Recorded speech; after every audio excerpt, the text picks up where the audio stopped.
Great. I'm Greg. It's good to be here. I want to really thank the morning panel. I found that just an incredibly inspiring conversation, and it's, in a lot of ways, it's kind of the upside-down version of the work that I do. We work a lot with a lot of emerging businesses and help provide stable space, permanently affordable space for them, and work with them as they're developing their business plans, and to hear the stories of both the creation of businesses and the creation of space around those businesses from that grassroots level, I just found really inspiring. I will also admit that my first professional job experience was as an intern for the St. Paul Historic Preservation Commission. And so accidentally I ended up in that position, and I'm now back here. That happened shortly before I flunked out of architecture school in 1982. The buildings that you see on the screen are Artspace's first and third buildings. They were created in 1990 and 1992 in St. Paul's historic Lowertown Warehouse District. Collectively, they provide 118 artist loft units for low and moderate income artists and their families, and 50,000 square feet of arts-related business space. I think there are 32 creative businesses located on the lower floors of the building that's on the left. Artspace is a nonprofit organization with a very simple mission, to create, foster, and preserve permanently affordable space for artists and arts organizations. You'll notice the word historic is not in there. Historic preservation really has nothing to do with the mission that Artspace undertakes. It's really been woven into much of what Artspace has done. The photograph you see here, this is the historic Feed and Grain building in Loveland, Colorado, that is currently being transformed from an abandoned structure into an arts business incubator to be located alongside a new construction 30-unit artist live-work building just north of Denver. We've been around since '79, initially as an advocacy organization. We began creating real estate in the late '80s, and in the last 25 years have created about 1,200 units of affordable artist live-work housing, over 500,000 square feet of space for arts-related businesses. It's about $500 million worth of real estate development, and there's about half that again that's currently in pre-development. We also consult all around the country and internationally. The photograph you see, this is a building which just completed, and we'll get back to it. It's in East Harlem. It's at 99th between 2nd and 3rd, the old PS 109 building that is currently accepting 90 low to moderate income artist families into this rehabilitation. So not only is preservation not really in our mission, but in our practice. Look at this map. It is scattershot at best. How do you end up in Minot, North Dakota, in Honolulu, Hawaii, in El Paso, Texas, in Fort Lauderdale, and Houston, and in New York City? You do that because you respond to calls from community who are trying to do what we do. And so while the organization may seem large relative to some of the other folks that are talking today, really the work that we do is responsive to individual communities' calls for help. And what's interesting about that, and Will talked about kind of how I put a box around things, and one of the things that I do in the organization is to come out and help try to interpret what it is a community is trying to do and how a project might be responsive to the needs of that community. And historic preservation is a pretty big deal in that work. To Artspace, we've completed 36 buildings in 14 states. 24 of those buildings have involved adaptive reuse of historic buildings. I use the word adaptive reuse because not all of that work has involved historic preservation in a Secretary of the Interior way, but it has involved buildings that are considered historically important to the communities where they live, and buildings that have been adapted to a new use. We have 3 buildings under construction right now. All involve historic reuse of historic structures. And of the 10 additional buildings that we're currently working on heading towards construction, half of them are. So clearly historic preservation is alive and well inside our practice. Why? Because we're responding to what a community wants to do. And every one of the buildings that we've created has responded to 3 of 4 community, kind of legitimate public policy objectives. And they are affordable housing, arts-related development, economic development or economic revitalization, and historic preservation. And so those 36 buildings each of them responds to 3 of those 4 things. Historic preservation is absolutely at the table when public policy is being discussed around the country. The building you see here is a building, it's probably it is the smallest thing we've ever completed. This is in South Minneapolis.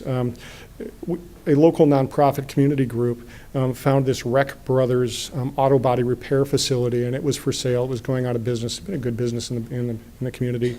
It was going to be sold, and a taxi cab company was going to buy it, and it was really a distressed neighborhood, and that was not the vision that the community had for this building. The community had an arts-related vision for the building. The building, it turned out, had been a silent movie theater back in the day, and we worked with this local nonprofit to create what's called the Chicago Avenue Fire Arts Center. It's where you go to learn how to blacksmith. It's where you go to learn how to weld, metal sculpture, glass slump, and the works, and it's been operating now for 3 years. Artists. We survey artists in every community we work in, every new community, to find out what they want, what they need. One of the questions we ask in every situation is, would you prefer to live in a historic building, or would you prefer to live in a new construction building? In every situation, they say that they would prefer to live in an adaptive reuse of a historic building. Why? I think it's because there's a huge correlation between artists' appreciation for the environment within which they work and what historic properties offer. Historic properties offer context, and that's important to the creative community. This is our northern warehouse in St. Paul, Minnesota. So I want to lay out a couple project examples. This is the Toshiro Kaplan building in Seattle, Washington. This is a response to the push out of artists in Pioneer Square, of the historic Pioneer Square neighborhood of Seattle. Artists had been forced out by the dot-com boom in the 90s, by an earthquake in 2001. And the artists in the community, the county, and the city of Seattle brought Artspace in to help them think about how a project might respond to that push. This building was owned by the county. It was purchased because it was so unimportant that it was easier to purchase the building than purchase the subterranean rights below it where they wanted to put a transitway tunnel. This building was not considered historic, even though it was in a historic district. When we found the building in 2001, this is what it looked like. There was a homeless person in every one of the 20 doorways to the building. The people were doing drugs. It was the center of problems in Pioneer Square, Seattle. We committed to a 100% artist project. This is the building today. It's 10 years after it opened. It opened in 2004. There, at last count, were 15 art galleries. The county's Arts Commission was located there, an independent coffee shop, and 50 units of artist live-work housing. When we proposed this project, we had a rendering that showed streets, that showed people walking their dogs, that showed people on bicycles, and we were met with derision because people could not believe that that could be that. And this photograph was taken last spring, and the building completely delivered upon its mission. It is on First Thursday in Seattle. You cannot get on that sidewalk because the community is there celebrating the role of arts and historic preservation in Pioneer Square. It has completely reestablished the beachhead for arts in Seattle's art community. And there's a little nonprofit kind of fundraising with an art show for the build out of their commercial space. That's the building now. Now you'll see this is a taller building than you saw before. Interestingly, this is a contributing building to a historic district. The building was constructed as the base for a tower in 1910. And so we were able to justify the construction of 3 floors of new construction on top of that old existing building. In Santa Cruz, California, this is the oldest tannery west of the Mississippi, the Sauls Tannery. If you've seen Ansel Adams' photographs of Central California kind of industrial workers, they were taken at this tannery complex. 8.2 acres of land along the San Lorenzo River, entirely covered with buildings. Of that 8.2 acres, 27,000 square feet of buildings were really significant historically. The rest were metal pole buildings used to house the tanning activities. The building was in pretty rough shape when we found it. We built 100 units of new construction housing in a historically compatible way on this site along the river, and took on the adaptive reuse of these historic buildings. This is a sign we found on site marking their industrial achievement. I will grant you that it does show improvement. However, I wonder how much pollution was being expelled from that site when the bars were a little bit higher. They used to say that the San Lorenzo River, you could tell what color they were dyeing leather by the color of the fish in the river.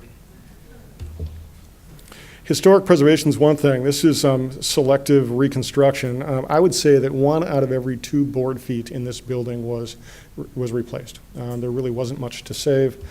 The building made the cover of Interior Design magazine. Again, it's not about the building, it's about the activities. This is an international dance company. Am I coming up on my time? 2 minutes, all right, great, I'm almost done. PS 109 in New York City, going up 35 blocks north of here, 99th between 2nd and 3rd. This is PS 109. It is a spectacular building, French Gothic in style. It had been shuttered for about 30 years and just empty, waiting for a use. It is opening now. We had 53,000 applications for the 90 housing units in this building. Highlight of my career at Artspace, I got to pick the gargoyles. We replaced the gargoyles in this building. It is just stunning. And it's going to be, there are 10,000 square feet of community space for arts organization. Hip Hop Theater Festival of New York is going to be a tenant. There's a community kitchen in the space and a bunch of other nonprofits on the lower level. And I'm going to leave you with one last image. And this is not about historic preservation. This is about cultural preservation.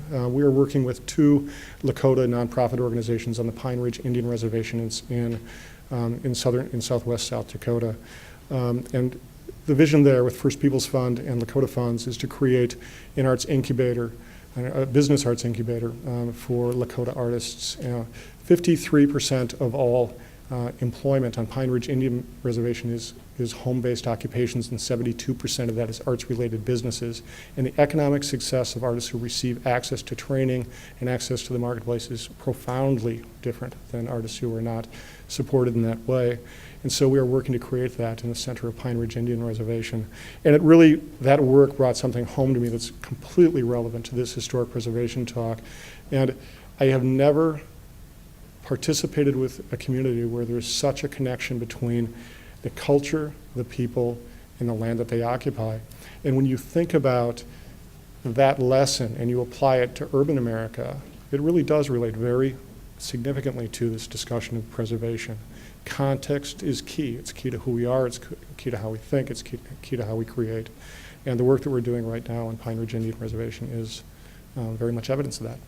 So, thank you.